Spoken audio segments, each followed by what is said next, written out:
Hi, this is Kristen from the 90 Day Podcast, and I have Tanya Faucette Brooks on the line, and I am here to interview her regarding healthy eating. The reason why I reached out to her is because I seen on Facebook she was cooking some vegetables, and I believe it was some zucchini, green and yellow zucchini with some grilled shrimp and chicken. Is that correct? Yes, that is correct. And it looked fantastic and it looked delicious. And I don't know whether you always eating like that, but it looked delicious and I had to reach out to you. Now, we've known each other since Bloomfield High School. And you was always petite. You was never a big person to me as far as I could remember. Have you always eaten healthy even in high school? Absolutely, yes. It actually started really for me at age 15, honestly. At that age, I decided that there were things I was going to stop eating. I grew up in a household where typical Southern household with food and preparation, and there's things I decided to cut out, one being pork. So I really took hold of eating healthier at the age of 15. Okay. So back then, were you considered overweight or even considered obese? Actually, I was, because when you look at the BMI charts and things like that, that's really based on like a European body frame. And even though I was, I guess, petite, I was always like muscular. Mm-hmm. So for my, you know what I mean? So for my height, I would have been considered overweight, and actually obese, but that would be going by the, European standard BMI chart, which, does not really, is not relevant for, my DNA and genetic makeup. Okay. Now, are you in the medical field? And if so, are you a nutritionist? I am not in the medical field per se, but I am a certified herbalist. Oh my goodness. Yeah. Okay. Yeah. So tell us a little bit about your field and what you do. Okay. Well, I've always been an herbalist, and however, I did go ahead and get my certification through a great herbal school located in Boston.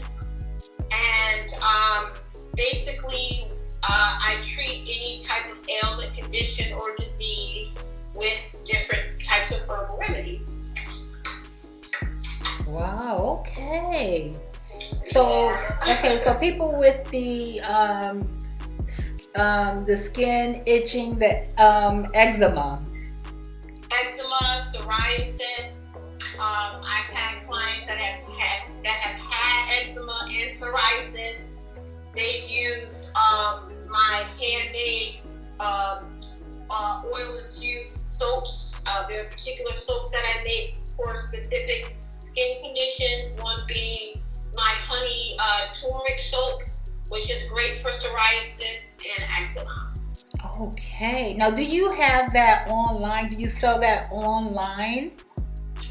I do have an online store. I have an online website. However, in order to purchase, you need to contact me directly. My website is just informational because I don't want, clients purchasing things that aren't going to work for them. Okay. So we need to have you know what I mean? A consultation. But it's definitely informative. Yes, we need to have a scheduled consultation. Okay. So what if I said, okay, well, I'm having It's not acne, but I have the darkness under my eyes, and I've been having that for a while. I'm unsure if it's stress. Can we talk about it? Now you would look at me and examine me as a herbalist? Yeah, I would, absolutely. I would look at you and I would examine, from just looking at you, what's going on. And for the most part, whenever the number one factor for dark circles normally is dehydration. So most people aren't consuming a minimum of a gallon of water on a daily basis. So that's usually the main factor of dark circles. But then the other aspect of that also is having low iron. So, we would talk about those things, and then I would point you basically in what direction as far as which particular herbal remedy I would recommend for you. Okay. Well, that is very interesting to know. We definitely have to hook up. Definitely. Okay. Absolutely.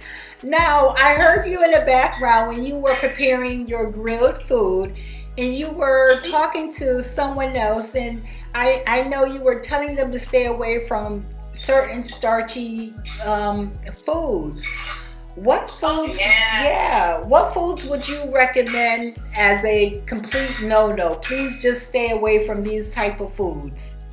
Stay away from regular pasta. Stay away from white rice. Stay away from wild rice. Stay away from any carbohydrate that is man-made carbohydrate. That's a man-made carbohydrate. For an example, an apple is a carbohydrate, but it is not a man-made carbohydrate. So how about potato chips? Is potato chips considered man-made? Because potato chips comes from potatoes.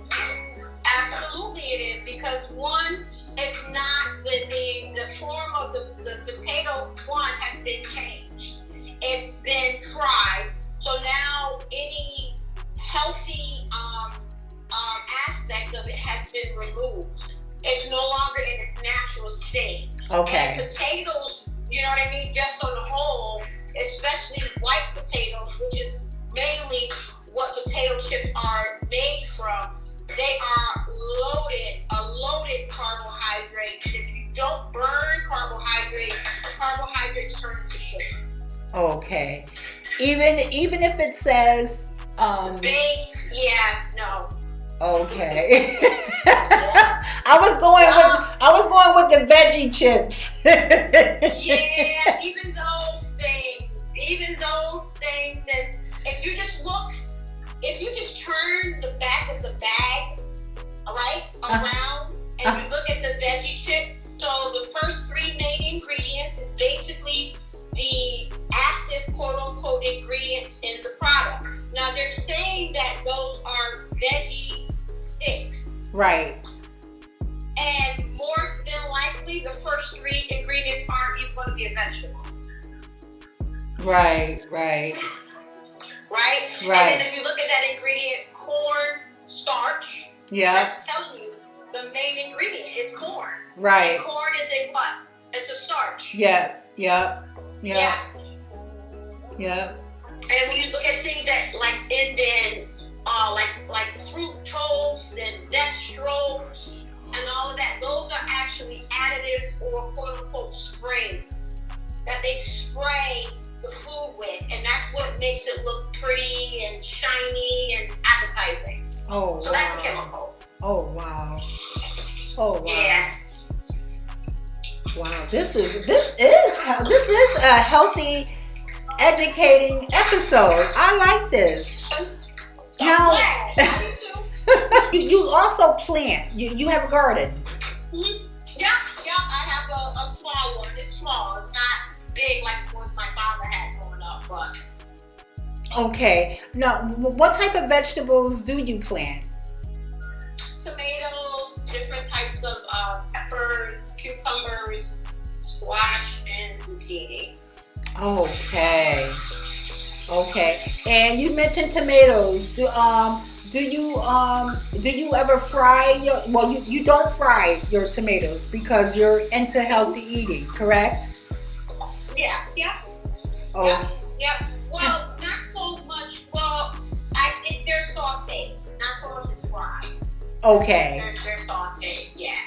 Okay. Question. Have you ever had fried green tomatoes though? No, I have not. I know a lot of people that have. I have not. Okay. Okay. Okay. And my last question is, I am really impressed with how healthy and how regimented you are about healthy eating. And you educated me on healthy eating. And also, you gave me a little bit about your background as far as you doing your herbalist. And I appreciate that. So when I feel like if I have a question regarding certain things, and even with my skin, I have a go-to person that is well educated and a person of my peer, African American person of my peer that I can go to who is knowledgeable. So I really appreciate that. And not only that, a person who has been on the 90-day podcast. And I really appreciate, I really appreciate you sharing all that. Thank you for having me. Yeah. Mike, one more question. How long does it take you to complete a program of an herbalist? It depends. It depends on which one you go for, different levels. It could be 3 months, it could be 6 months, 9 months. It could be a year, and then after those, there's different levels, and you're always refreshing, you're always taking trainings and things like that. Right. Always doing your own research. You know what I mean? Right. Yeah.